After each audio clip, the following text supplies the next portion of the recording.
وعلى من لا نبي بعده وعلى آله وأصحابه والذين اتبعوهم بإحسان رضي الله عنهم ورضوا عنه.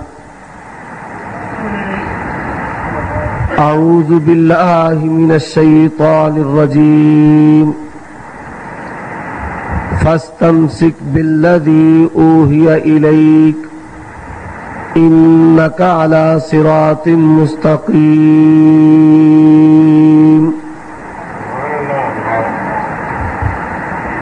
اللہ تبارک و تعالی احکم الحاکمین رب العالمین کی حمد و ثنا کے بعد نبیوں کے امام پاک بازوں کے سردار نبی آخر الزمان جناب محمد الرسول اللہ صلی اللہ علیہ وآلہ وسلم کی ذات اقدس پر ان گنت لا تعداد بے شمار درود و سلام ہو. مجھے جو مضمون دیا گیا ہے اصلی اہل سنت کون ہے،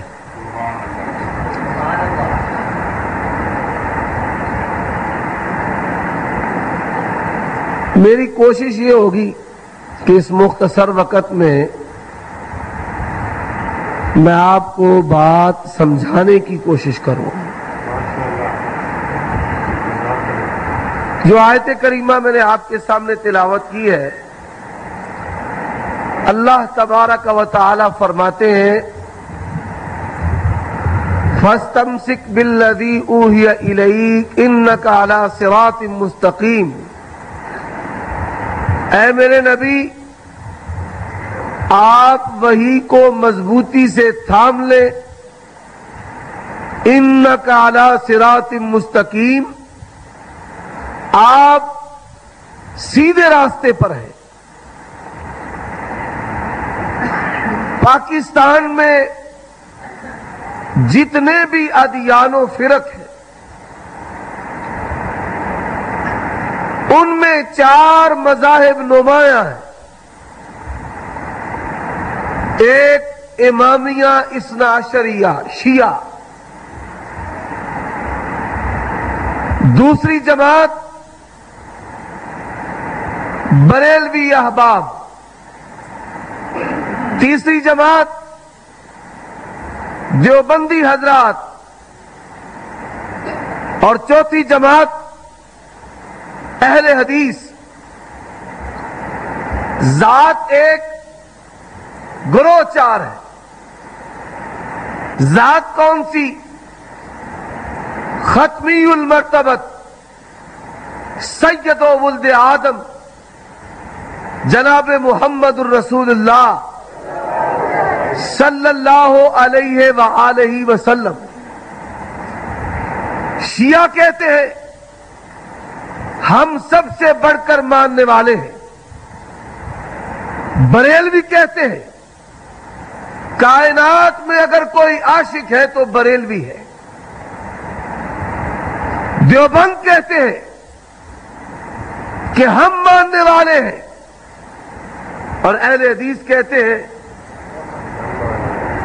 جیسا ہم نے مانا ہے ایسا کسی نے مانا ہی نہیں ہے. کیوں؟ ہم نے جس کا کلمہ پڑھا ہے دین بھی اسی کا لیا ہے. جس کا کلمہ پڑھا ہے عقیدہ بھی اسی کا لیا ہے. جس کا کلمہ پڑھا ہے مسئلہ بھی اسی کا لیا ہے. اس کے ہوتے ہوئے ہم نے کائنات کے کسی انسان کو، کسی ہستی کو، کسی بزرگ و برتر کو رسول اللہ صلی اللہ علیہ وسلم کی ذات کے مقابلہ میں یا بات کے مقابلہ میں کھڑا نہیں کیا. اور یہ اختلاف نیا اختلاف نہیں ہے. قرآن مجید بیان کرتا ہے ابراہیم علیہ السلام گروہ ماننے والے 4. پہلا گروہ مشرکین کا، لات منات عزا حبل اپنے جیسے بندوں کی پرستش و پوجا کرنے والے ان الذین تدعون من دون اللہ عباد امثالکم، وہ کیا کہتے تھے کہ ہم ابراہیمی ہیں، ہم سب سے بڑھ کر ابراہیم علیہ السلام کو ماننے والے ہیں۔ دوسرا گروہ یہودیوں کا، ان کا عقیدہ تھا دو الہ ہے، ایک اللہ ہے، اس نے اپنے ایک حصے کو جدا کیا جو عزیر کی صورت میں ہے، وَنَعُوذُ بِاللَّهِ مِنْ ذَلِكَ۔ اللہ نے کہا وَقَالَتِ الْيَهُودُ عُزَيْرُ بْنُ اللَّهِ، یہودی کہتے ہیں عزیر اللہ کا بیٹا ہے، وَلَمْ يَتَّخِذْ صَاحِبَةً وَلَا وَلَدًا، نہ اللہ کی بیوی ہے نہ اللہ کی اولاد ہے۔ عیسائیوں نے تین خدا، اللہ، روح القدس، جبرائیل علیہ الصلوۃ والسلام اور عیسیٰ علیہ الصلوۃ والسلام۔ اب چوتھی جماعت رسول اللہ صلی اللہ علیہ وسلم کی اور صحابہ کرام کی، آپ نے کیا کہا؟ میں ابراہیمی ہوں۔ مشرکین نے کہا ہم ابراہیمی، یہودیوں نے کہا ہم ابراہیمی، عیسائیوں نے کہا ہم ابراہیمی، اور رسول اللہ نے کہا ہم ابراہیمی۔ اللہ نے قرآن مجید میں کس انداز کے ساتھ اس بات کو وعدے کیا کہ ابراہیم علیہ الصلوۃ والسلام کا تعلق کس جماعت کے ساتھ ہے، بالکل اسی طرح میں آج پر واضح کروں گا، اس بات کو بیان کروں گا کہ آپ صلی اللہ علیہ وسلم کی ذات کے ساتھ اور اقوال کے ساتھ کس جماعت کا حقیقی تعلق ہے۔ اب دیکھیے اللہ نے قرآن مجید میں کہا ما کان ابراہیم یہودیا ولا نصرانیا ولکن کان حنیفا مسلما۔ ابراہیم علیہ الصلوۃ والسلام نہ یہودی تھے، نہ عیسائی تھے، نہ مشرک تھے۔ اور بھائی میری تقریر میں نعرہ نہیں لگانا، بس سنو، آپ کی مہربانی ہے، مجھے نعرے سے جوش نہیں آتا بلکہ بیان بسا اوقات اکھڑ جاتا ہے۔ توجہ سے سنیں، اللہ نے کہا ابراہیم علیہ السلام نہ یہودی نہ عیسائی نہ مشرک، ولیکن کان حنیفا مسلما، وہ یک رخ، وہ کون تھے؟ یک رخ۔ کون تھے؟ یک رخ، یک رخ، مسلمہ، مسلم۔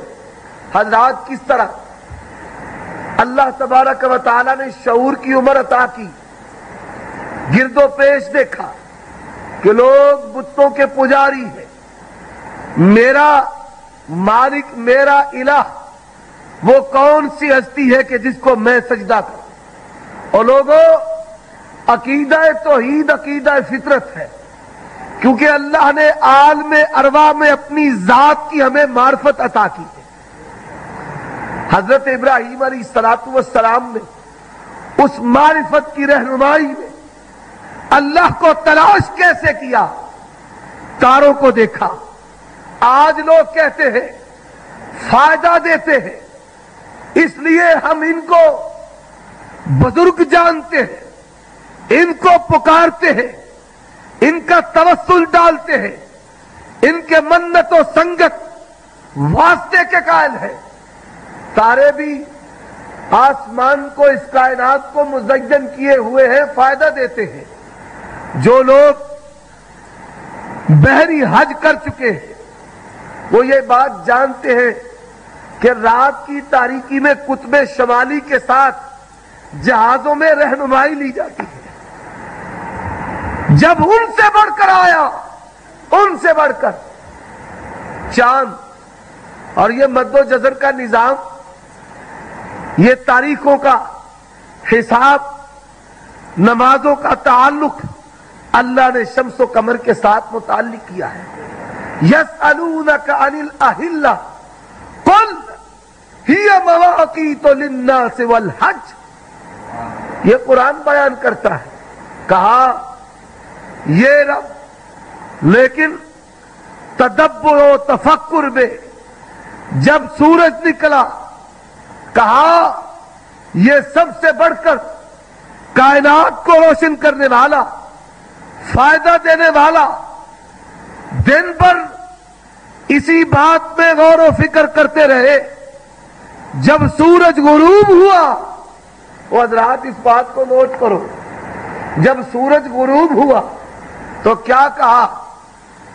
میں اس ہستی کو اپنا مسجود و معبود مانتا ہوں جو ان کو لاتا ہے اور لے جاتا ہے.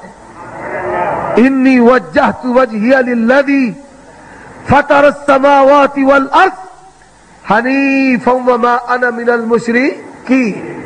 اور اللہ نے قرآن میں کہا او اہل کتاب، جاؤ اپنے علماء سے سوال کرو، میرے نبی نے کبھی شرک کی تبلیغ کی ہو، کبھی دو الہوں کا نظریہ پیش کیا ہو، کبھی 3 کی بات کی ہو، 300 کی بات کی ہو. ابراہیم علیہ السلام نے جب بھی بات کی ہے ایک الہ کی توحید کی بات کی ہے. حضرات آئیے آج وہ نظریات کہ جن کی بنیاد پر ہمیں کافر کہا جاتا ہے، جن کی بنیاد پر ہمیں گستاخ کی گالی دی جاتی ہے، جس کی بنیاد پر ہم پر تلوار اٹھائی جاتی ہے، تکفیر کی توپ چلائی جاتی ہے. آئیے ہم یہ دیکھیں کہ 23 سالہ دور نبوت میں دین کے پہلے مبلغ محمد الرسول اللہ ہے صلی اللہ علیہ وآلہ وسلم. علماء بریلویہ نے سیرت پر کتابیں لکھی، پیر کرم شاہ الازہری نے کتاب لکھی، قاضی عبد الدائم نے سیرت النبی پر کتاب لکھی. جاؤ سیرت پر تم نے کتابیں لکھی ہیں. اللہ کے پیغمبر نے 23 سالہ دور نبوت میں 23 مرتبہ نہیں، 10 مرتبہ نہیں، صرف 1 مرتبہ کہا ہو، صرف 1 مرتبہ کہ لوگوں میں نور من نور اللہ ہوں، میں عالم الغیب ہوں، میں حاضر و ناظر ہوں، میں مختار کل ہوں، قیامت کی صبح آ سکتی ہے. یہ اپنے لکھے ہوئے قلم کے لٹریچر سے ایسی کوئی بات اللہ کے پیغمبر کی زبان سے نہیں دکھا سکتے. حضرات دین تو آسان ہے. وَلَقَدْ يَسَّرْنَا الْقُرْآنَ لِلذِّكْرِ فَهَلْ مِن مُدَّكِرٍ. اور اٹھاؤ قرآن کو. نبی کیا کہتے ہیں؟ قرآن اٹھاؤ. قرآن قُل لَّا يَعْلَمُ مَن فِي السَّمَاوَاتِ وَالْأَرْضِ الْغَيْبَ إِلَّا اللَّهُ. زمین و آسمان کی پوشیدہ چیزوں کو جاننے والا کون؟ اللہ ہے. جال حق کتاب لکھی احمد یار نعیمی صاحب نے، بریلوی حضرات میں ان کا بڑا مرتبہ و درجہ ہے. اس میں لکھا اللہ کا اور نبی کا علم برابر ہے. اللہ کا اور نبی کا علم برابر ہے. آؤ لوگوں بخاری کی حدیث سناتا ہوں. اللہ کے پیغمبر اس حدیث کے راوی ہیں. اس حدیث کا راوی کون ہے؟ رسول اللہ. واقعہ کس کا ہے؟